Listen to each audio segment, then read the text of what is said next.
Welcome back, everyone. Well, it's time to dive into Epic History TV and their latest chapter in covering the Napoleonic Wars. This is the Battle of Eylau, which was part of the Fourth Coalition War.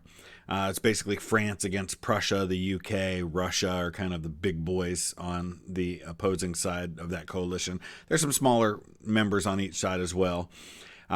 This is 1807, so this is 5 years before Napoleon's big disaster in Russia. This is when he's a little more successful against Russia. I don't know a lot about the battle beyond kind of the basics of how it all went down, casualties, things like that.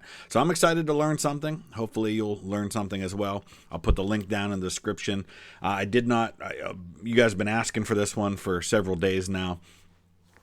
Just if you're not familiar with how I typically do things, I don't typically do reactions to brand new videos as soon as they're released. I want to give the original content creator time for everyone who is going to see it, right? I don't want people watching my reaction instead of the original content. We want to make sure that the original content creators are getting full credit for their work and getting those views. And then once a little bit of time has passed, then I can watch it and maybe add something a little new and kind of look at it in a fresh way. So that's what we're going to do today.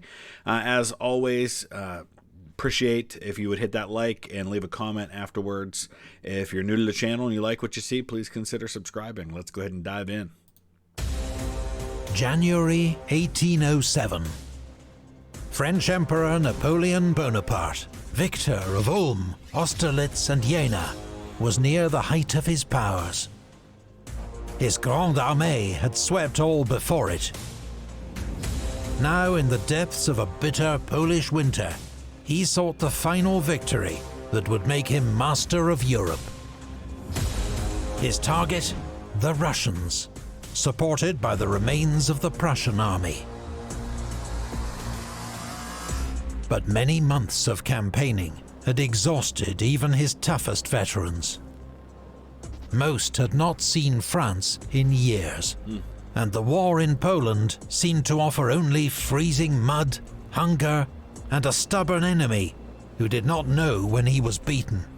And you would think that all of that would be kind of a foreshadowing of what's to come years later, with Napoleon and a Grande Armée far from his base of supply in his homeland, with an exhausted, freezing, hungry army.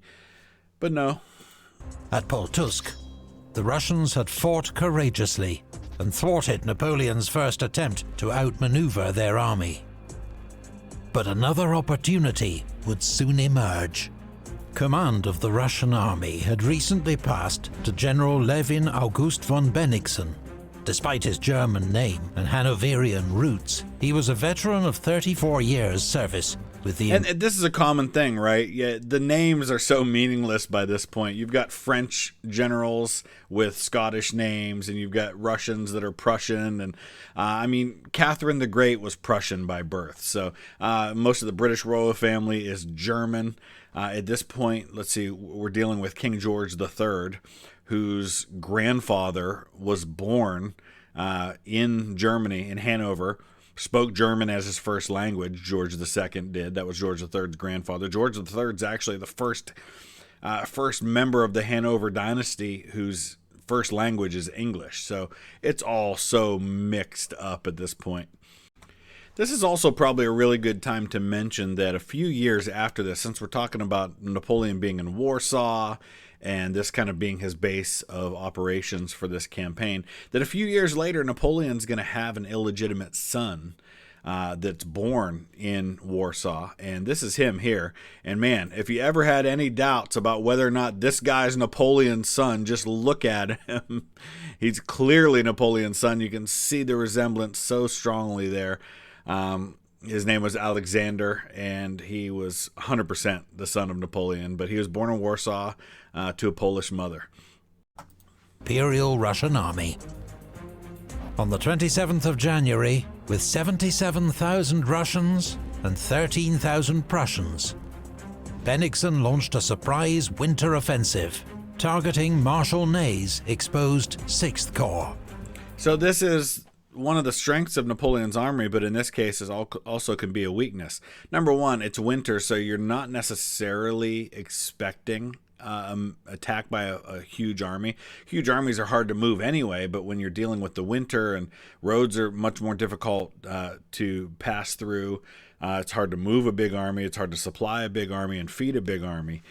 So Napoleon spreads his forces out because that allows him to be in many places at once and to rapidly concentrate, but in this case, it doesn't work out. But Ney escaped, and Bernadotte's First Corps fought a successful rearguard action at Moringen.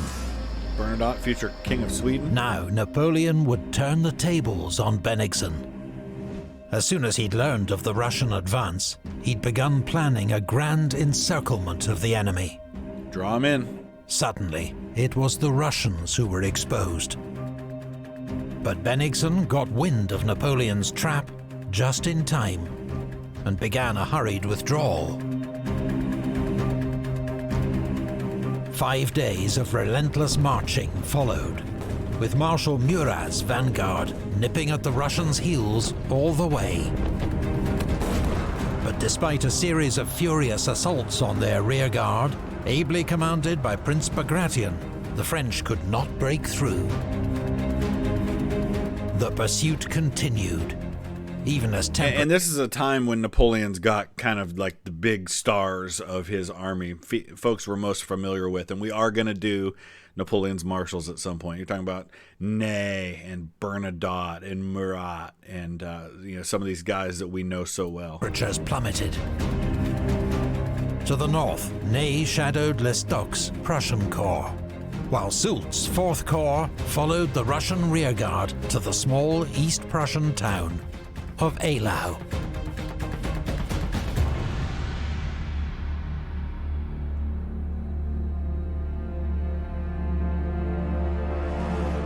This is a battle that's I don't know what figures they're going to have exactly for the casualties, but if you're more familiar with American history, think the Battle of Gettysburg. The numbers in terms of the size of the armies very similar to Gettysburg, and the casualties are very similar to Gettysburg.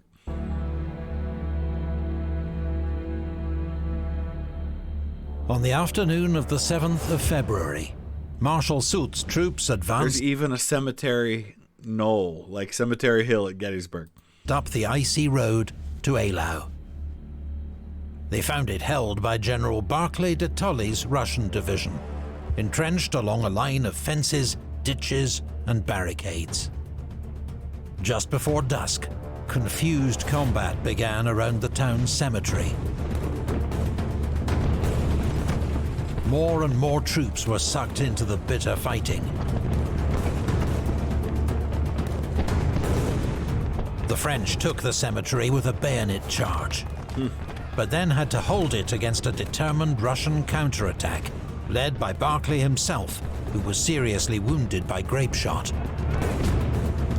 Which means he was close enough to be hit by grape shot. I mean, you got to be pretty close as a general to be subject to that. But this is going to slow down Napoleon's advance guard. It's going to break up the attack a little bit. It's going to give more time for the Russians. Because remember, they've been fighting kind of a rear guard action, right? They're trying to pull back, pull back, pull back. So you leave a force out there, which means they're going to take heavy casualties, but it buys time for you to slow down the pursuing force while you build up your defense. Vicious street fighting continued well into the night. But the French ultimately prevailed, with the loss of 4,000 casualties on each side. That's a lot for the first day. Soldiers and officers alike were astonished by the savagery of the engagement. As darkness fell, temperatures dropped dramatically.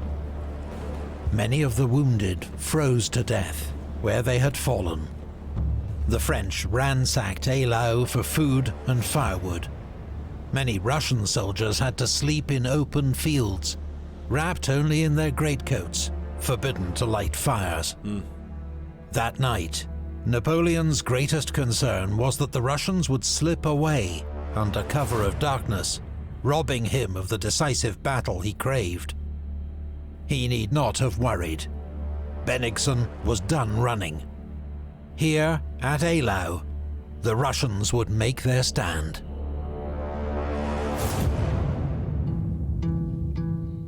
Is something interfering with your happiness, or preventing you from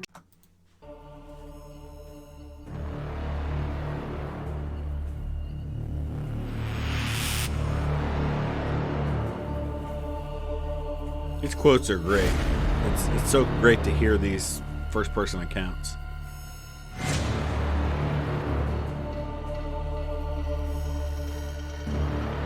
Before dawn, Napoleon was on Eylau's cemetery knoll, trying to make out the Russian lines through his telescope. He was surprised by what he saw.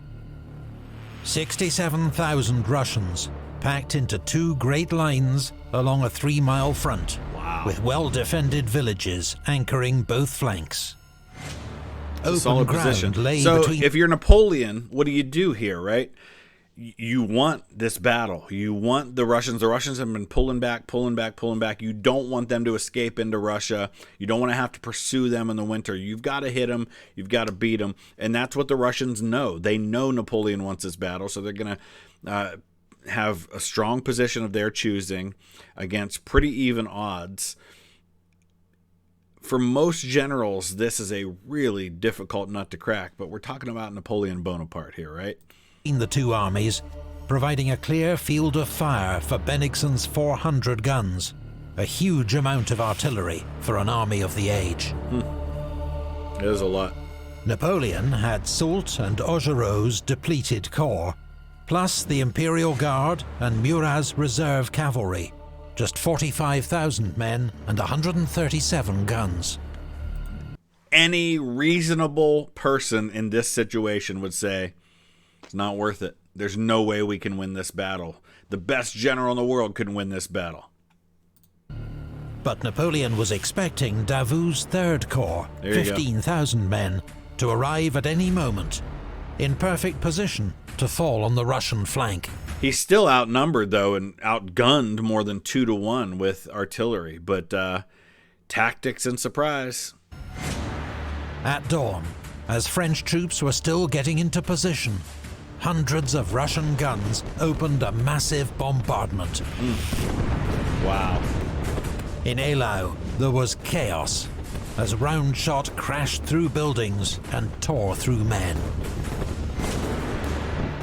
French guns soon answered the Russians in kind. It was the largest combined artillery bombardment the world had yet seen. It lasted nearly 3 hours. Could you imagine the sounds of that? Imagine the sights. I mean, these are solid shots that could go through lines of men, destroy buildings. My goodness. Bennigsen had quantity. French crews were more experienced, and against the densely packed Russian lines, they couldn't miss. Remember, Napoleon's an artillery guy. Meanwhile, Davout's two leading divisions arrived on the battlefield, dangerously placed on the Russian left flank. But before they could attack, Prince Golitsyn struck first with his cavalry brigade. Davout's veterans threw back the horsemen with disciplined fire. Golitsyn's charge, however, bought time for General Davout to reorganize his defensive line to face the new threat.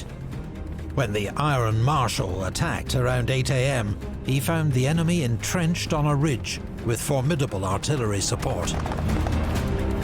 Davout's lead division was mauled, suffering 1,500 casualties as it was thrown back. This check on Davout alarmed Napoleon.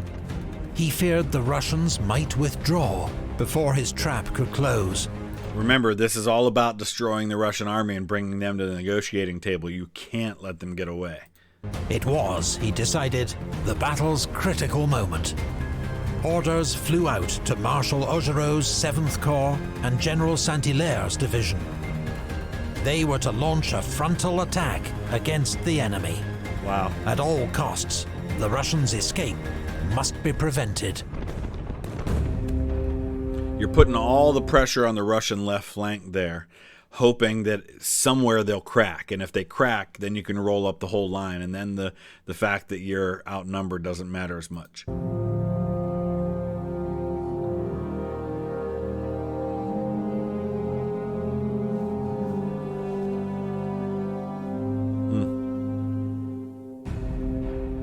The 49-year-old Marshal Augereau had been with Napoleon since his first command in Italy and the brilliant campaign of '96.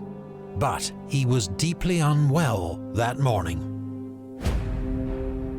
At 10 a.m., strapped to his horse, he led forward the 12,000 troops of 7th Corps, just as heavy snow began to fall. With visibility down to a few feet, Augereau's divisions drifted off course, straight into the murderous artillery duel.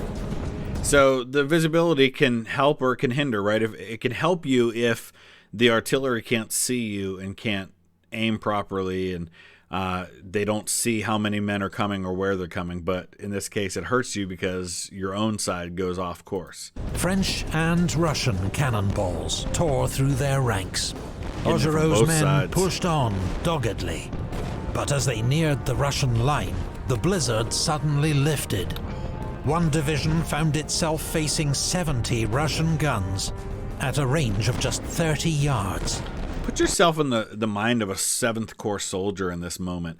The fog suddenly, or the kind of the fog of war in the form of this snow suddenly lifts, and you realize you're staring down 70 guns firing solid shot through your lines, and grape shot at close range, and oh my gosh, and you're going uphill. It's a formidable opponent.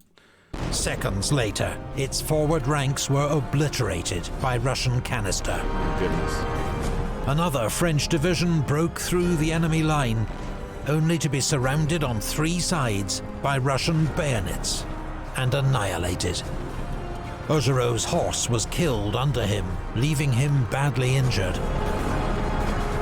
Any reasonable person at this moment, given all of the advantages the Russians have had, they've got the numbers, they've got the firepower advantage, they've got the superior defensive position, they're inflicting heavy casualties, they're throwing back Napoleon's forces. Any reasonable person would think in this moment, there's no way Napoleon wins this battle.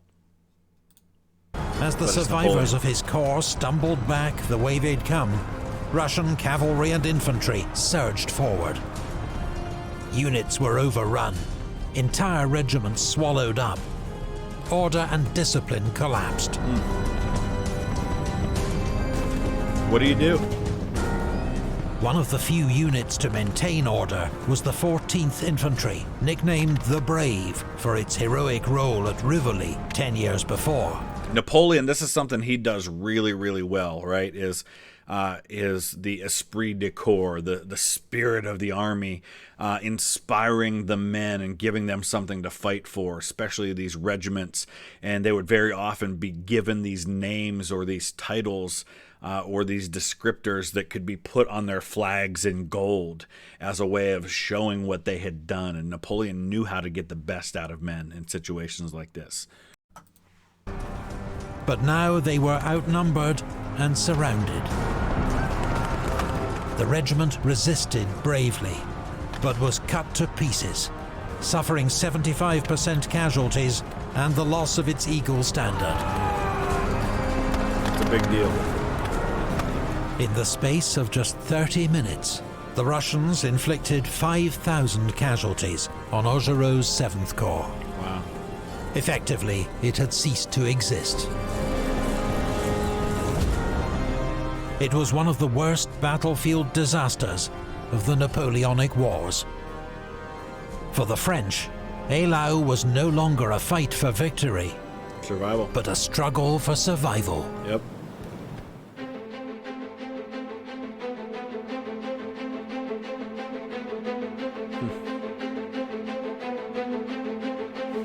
Napoleon, when it comes to his words and his inspiration of men, is so fascinating. As I've been learning more about this through this book that I'm going through on Napoleon, that is based very heavily on the tens of thousands of letters that we have that he wrote. he was very much a writer. Like, he loved to write poetry and stories, and like he very much considered himself a prolific writer. And yet there are also stories of him being very awkward at times in public speeches, but other times really inspirational in public speeches. So it seems like on the battlefield, though, it clarified his abilities, and he was able to shine in these moments to inspire men to fight for him. From Eylau's cemetery knoll, Napoleon watched the catastrophe engulfing Augereau's corps. He knew he must stabilize the situation immediately and buy time to reorganize his center and for Davout's corps to arrive in force. So the Emperor turned to Murat and his large cavalry reserve. It was a desperate gamble. The horses were tired and suffering from the cold. They'd be outnumbered and unsupported by infantry. But the flamboyant, apparently fearless Marshal Murat was undaunted. He assembled 40 squadrons of cavalry, 5,000 dragoons and cuirassiers, and led them forward. So began one of the legendary cavalry charges of the Napoleonic Wars. Unable to move much faster than a walk due to the terrible conditions, Murat's cavalry nevertheless presented a formidable wall of men, horses and steel. Less of a charge, though, and more of a trot. General Grouchy's dragoons, in the lead, drove back the advancing Russians. Davout's steel-clad cuirassiers then thundered forward on their giant horses. Finding a gap between two Russian divisions, they used it to pry open the enemy line. With seemingly unstoppable momentum, the riders surged forward. But it could not last. As they neared Bennigsen's headquarters, a Russian battery blasted the French horsemen with canister. Davout himself was mortally wounded. French momentum was lost. As the Russian counterattack began, Murat ordered his squadrons to regroup and pull back. He almost didn't make it. The Russian 4th Division had moved to block his escape. Seeing this... the Russians are making all the right moves here so far. I mean, they're doing exactly what they need to do in this situation. They're holding their lines for the most part. They're fighting delaying actions. They're adjusting the situation. They're responding to what's happening. You really can't fault them too much for the way that they're fighting this battle. Napoleon ordered Marshal Bessières to lead forward the Guard cavalry. These were 2,000 of the finest cavalry in Europe, and to cheers of "Vive l'Empereur!" they advanced into the whirling mass of shot and snow. When Colonel Lepic saw his men ducking, he called out, "Heads up, by God! Those are bullets, not turds." That's fantastic. Chasseur. In other words, it's no big deal to get hit by a bullet. You want to duck if it's crap. Of the Guard charged down the first Russian infantry square they met, scattered the enemy's gunners, and cut out a path for Murat's retreating squadrons. Ah, there you go. Rescued Murat. The French charge at Eylau would go down as one of the boldest, most desperate military maneuvers of the age. The losses were terrible in men and horses, but it succeeded in its mission. The Russian advance had been stopped in its tracks, and the initiative had swung back to Napoleon.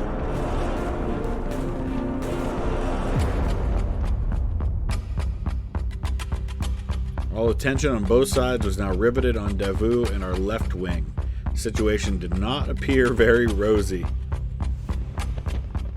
Marshal Davout's 3rd Corps, the famed heroes of Auerstedt 4 months before, had now arrived in sufficient force to launch a full-scale assault.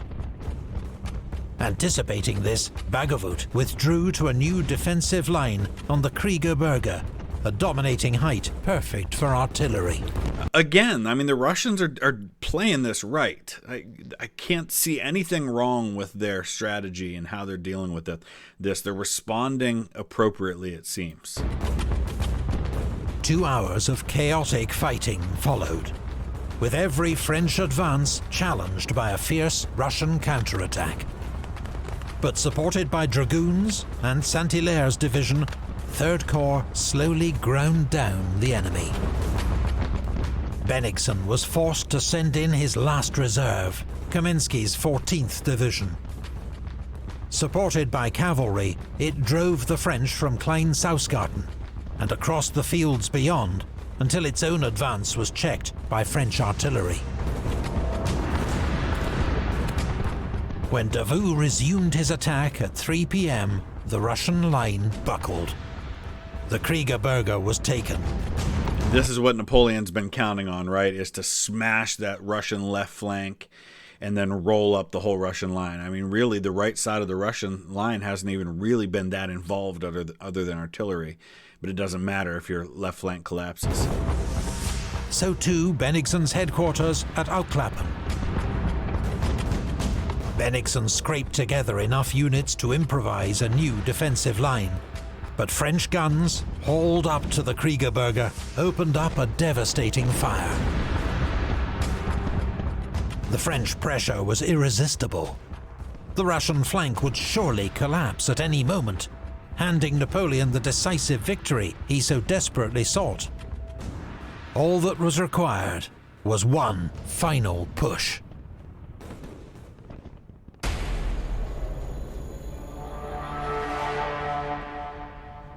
Good God, the Prussians are here too.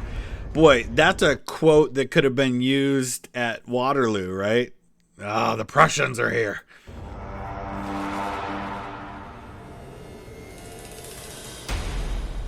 Early that morning, Bennigsen had sent urgent orders to Prussian General Anton von Lestock to join the main army with his corps as quickly as possible.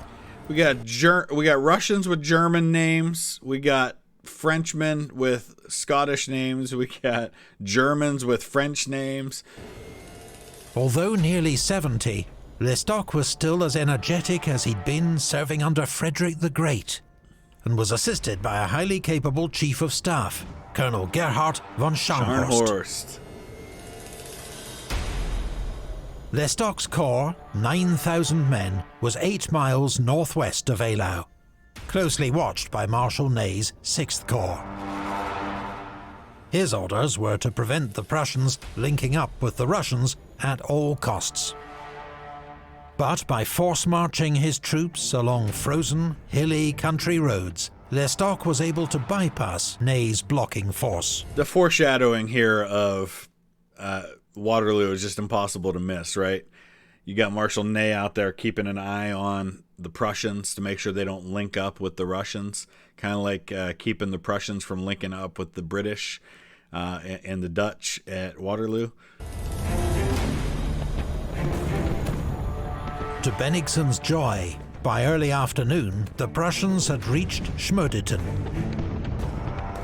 With his left flank crumbling, there was no time to lose. At 4 p.m, Lestock's Prussians charged forward. By now, Davout's men had been marching and fighting for many hours, and were utterly spent. They managed a few ragged volleys, before they turned and ran. Russian cavalry followed in pursuit. Marshal Davout, with just one intact division left, prepared to make a stand on the Kriegerberge. "The brave," he shouted, "will find a glorious death here." Fortunately for Davout, the enemy's attacks were poorly coordinated, and his 40-gun battery inflicted terrible losses. Around 5:30, as dusk fell, Ney's corps arrived in pursuit of the Prussians and took Schmödeten. This new threat forced Bennigsen to call off his attack on Davout. And as darkness descended, the day's slaughter finally came to an end. And you got to feel like at this point, if you're Napoleon, you've got the Russians where you want them, right? I mean, it's gone back and forth, but now they're compacted into an area. You've got them surrounded on three sides. Hopefully you can try and destroy them before they can escape. No matter where one looked, one saw nothing but corpses and beheld men dragging themselves over the ground. One heard nothing but heart-rending cries. Since Napoleon had crowned himself emperor in 1804, every campaign, every battle he'd waged had ended in brilliant success. No longer. Yeah, I mean, Eylau's a victory for the French, but it's not the stirring Napoleonic grand victory. He wins the battle, but it's devastating, and it shows that he's mortal, so to speak, right?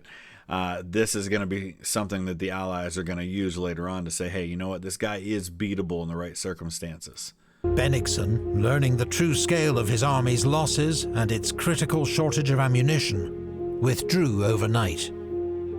The French were left holding a frozen, corpse-strewn battlefield, allowing Napoleon to claim a victory. But in reality, Eylau had been a murderous slaughter. It's a tactical victory, but strategically he doesn't get what he wants out of it. Without a winner. As Marshal Ney exclaimed on seeing the battlefield, "What a massacre!" And without result. Yep, there you go. For what? What did it gain you? Exact casualty figures are unknown, due to the chaos and conditions of the battle and the scale of loss. But it is likely that the Russians lost 20,000 men, killed, wounded, or captured. The French, perhaps as many as 25,000. What is clear is that thousands of French veterans, the victors of Ulm, Austerlitz, and Jena, met their end on the snowy fields of East Prussia. Napoleon's Grande Armée would go on to achieve many more great victories, including a crushing victory over Bennigsen's Russians at Friedland 4 months later. And Friedland's where he basically wins this particular campaign, but again, he's mortal, he's bloodied here. He's shown that the Russians and the Prussians can stand up to him. But after the brutal losses of Eylau, it was never the same.